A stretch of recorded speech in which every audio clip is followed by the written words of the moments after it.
Welcome to my lecture online. Here we're going to look at something in reverse to what we've done so far with Bayes' theorem and with medical tests. Let's say that we have a new test that was developed and we want to try it to see how well the test works. In other words, we want to determine the sensitivity of the test and the specificity of the test. How do we do that? Well, we end up with a number of subjects, test subjects. Let's say we have 100, and they're known that 20 of them have the disease and 80 of them are healthy. And now we're going to use the test to see how well the test works on this.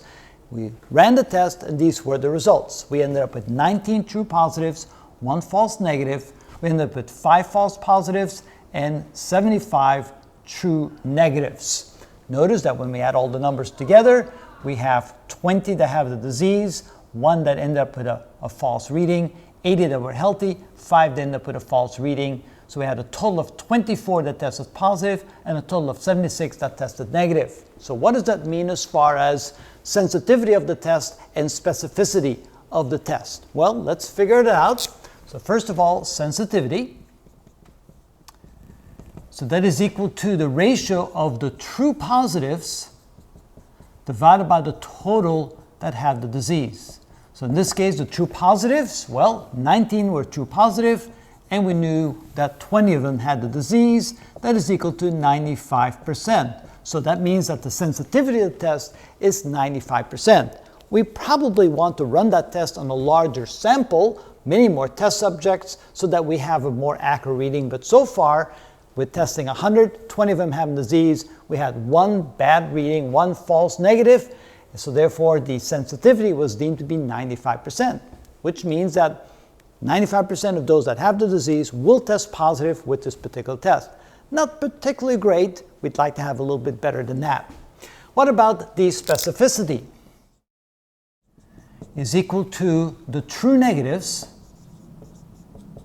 divided by the total of the sample space that are healthy. So in this case, the true negatives were 75, and the sample space, we had 80 that were healthy, and so 75 divided by 80, let's see here, 75 divided by 80, that would be 93.75%. 93.75%, which means that 93.75% of the subjects that are healthy, that are tested with this particular test, that percentage would show as truly negative, and that means there would be 5 false positives. Just so that we can see how that also works for the Ppv, let's calculate the Ppv and the Npv. The Ppv and Npv, remember, these were the positive predicted value and the negative predicted value. So this means that if you were actually tested positive, what is the probability that you're actually positive? All right, so the definition of that is the true number of positives divided by the total number of positives. So the true number of positives, well, there were 19, and the total number of positives was 24. So 19 out of 24, that's pretty good. 19 divided by 24, that is 79.17%.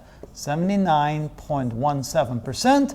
That is a very high number. So you'd say, wow, that tested really well in predicting in the positive predicted value. Well, yes and no. It's a big number, no question about it. But the big reason why the number is so big is because the disease prevalence was pretty high. 20 out of 100, that's 20%. That's normally not something you would expect in the general population. If 20% of the people that would need to be tested for disease in the general population had the disease, that probably would be a disaster. So we run high numbers like this when we run on tests because we want to make sure that we have a statistically valid number to try to figure out the sensitivity and the specificity. But that throws off the number for the Ppv, the positive predictive value, because even though it's a really good number, it's not a reliable number because the disease incidence was fairly large. What about the Npv? Well, the Npv is the true negatives divided by the total negative. So this is equal to the true negative, that would be 75, and the total negative is 76. That is still a fairly high number. which is good. That would be 98.68%. And that's good because here, what that tells you that if you take this test and you're truly negative, you have a 98.68% probability that you will, well, actually, let me turn that around.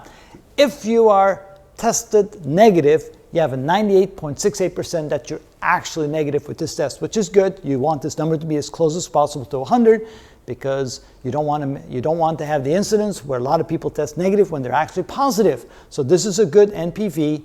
The Ppv is great, but again, thrown out by the fact that we had a lot of people in the sample group, a high percentage that had the disease, which artificially raises this number. Not a good idea of how well the test works for the Ppv value, but it does have a reasonable sensitivity and a reasonable specificity, although you'd like this number to be a little bit higher as well. And that's how we take a new test and run it through some subjects to see how well the test performs and how we get these values. That's how it's done.